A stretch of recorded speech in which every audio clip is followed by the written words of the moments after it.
Sinbad का छठा सफ़र। 1 वर्ष का समय भी नहीं गुजरा था, मैंने अपनी छठी यात्रा की तैयारी शुरू कर दी। एक दिन अपना माल लेकर बसरा जा पहुंचा। जब हमारा जहाज़ फारस की खाड़ी से आगे एक बंदरगाह में पहुंचा तो मैंने वहां खड़े एक जहाज़ के कप्तान से बात की। मेरा इरादा इस बार किसी बड़े महाद्वीप पर जाने का था। हमारा जहाज़ आगे बढ़ रहा था। कप्तान भी काफ़ी अनुभवी था, वह पूरी दुनिया का चक्कर लगा चुका था। इतने अनुभवी कप्तान के होते हुए भी हमारा जहाज़ एक महासागर में भटक गया। अचानक मैंने कप्तान को घबराते हुए देखा तो मैंने उससे उसकी वजह पूछी तो उसने बताया, हमारा जहाज़ एक समुद्री धारा में फंस चुका है। अब इसको सीधे रास्ते पर लाना मुश्किल है। ये समुद्री धारा धीरे धीरे बहुत तेज़ होती जाती है। इसमें फंसने के बाद जहाज़ टुकड़े टुकड़े हो जाता है। कप्तान ने जहाज़ को धारा से निकालने की कोशिश की तो जहाज़ एक चट्टान से टकराकर टुकड़े टुकड़े हो गया। लेकिन जहाज़ डूबने से पहले हम लोग अपना अपना माल उतार कर किनारे पे पहुंचने में कामयाब हो चुके थे। यह समुद्री टापू एक बड़ा सा पहाड़ था। कप्तान ने बताया कि हम समुद्र में डूबने से तो बच गए, लेकिन अब भी खतरा टला नहीं है, क्योंकि यहाँ से कोई भी जिंदा वापस नहीं लौटता।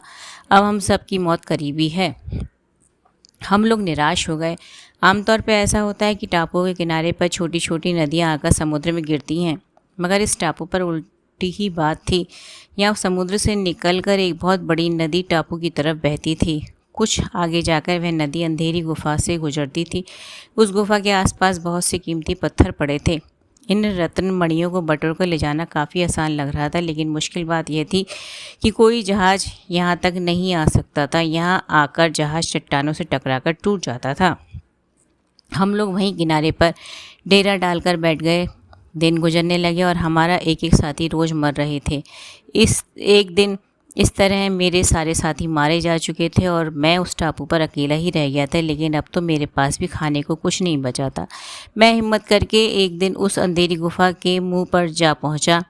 नदी का बहाव बड़ा तेज था और गुफा के अंदर जाकर न जाने कहाँ गायब हो जाता था। मैंने अनुमान लगाया कि ज़रूर इसी गुफा से निकलने का रास्ता ज़रूर होगा, लेकिन वहाँ तक तैरकर तो पहुँचा नहीं जा सकता था। अंत में मैंने पेड़ों की टहनियाँ व लट्ठे वगैरह तोड़कर एक तख्ता सा बना लिया। फिर मैं उस तख्ते पर सवार हो गया। वह तख्ता बड़ी तेज़ी से बहने लगा। अंदर काफ़ी अंधेरा था। मैंने अपने आप को भाग्य के सहारे छोड़ दिया। मैं सोच रहा था कि इस गुफा के रास्ते से दूसरे छेद से बाहर निकल जाऊंगा। मैंने तख्ते पर काफ़ी हीरे जवाहरात और कीमती पत्थरों के टुकड़े गठरी में बांधकर उठाकर रख लिए थे। अंधेरे में मेरा तख्ता बहा जा रहा था। कई दिनों तक मैं उसी गुफा में तैरता रहा। कई दिन जागते रहने के कारण कब मेरी आंख लग गई मुझे पता ही नहीं चला। तख्ता बहता रहा और मैं सोता रहा। तब मेरी नींद खुली तो मैं हैरान रह गया। मेरा तख्ता नदी के किनारे एक खूंटे से बंधा हुआ था। मेरे आसपास बहुत से लोग बैठे बातें कर रहे थे। वह सब काले रंग के थे और मुझसे बात करना चाहते थे, मगर उनकी भाषा मेरी समझ में नहीं आई थी। मैं समझ गया कि इन्होंने ही मेरे तख्ता यहाँ बांधा होगा। मैं मौत के मुँह से निकल आया था। मैंने उन्हें धन्यवाद दिया। उनके बीच एक आदमी अरबी जवान समझता था। वह मुझसे बोला, तुम्हें चिंता करने की ज़रूरत नहीं। हम लोग यहाँ से पानी काट कर अपने खेतों में पहुँचा रहे थे, तभी हमने तुम्हें यहाँ देखा तो तख्ता बांध दिया। हम लोग तुम्हारे जागने की प्रतीक्षा कर रहे थे, मगर तुम इस भयानक गुफा में कहाँ से आ रही हो? भाई, पहले मैं कुछ खाना चाहता हूँ। मैं कई दिनों से भूखा हूँ। बाद में अपनी कहानी सुनाऊँगा, मैं बोला। उन लोगों ने मुझे खाना खिलाया। फिर मैंने पूरी कहानी उन्हें बता दी। मेरी कहानी सुनने के बाद वे हैरान रह गए। वो लोग मुझे राजा के पास ले गए। उनकी बातचीत से मैं समझ गया था कि मैं हिंदुस्तान में हूँ। मैंने राजा को बताया कि मैं बगदाद का रहने वाला हूँ। जब मैंने उसे अपनी कहानी सुनाई तो उसने आदेश दिया कि मेरी कहानी को इतिहास में लिखा जाएगा। मैंने अपने हीरे और जवाहरात राजा को भेंट में दे दिए। राजा ने मेरी और उन रत्नों की बड़ी तारीफ़ की और बोला, तुमने इन हीरे जवाहरातों को अपनी जान की बाजी लगाकर हासिल किया है।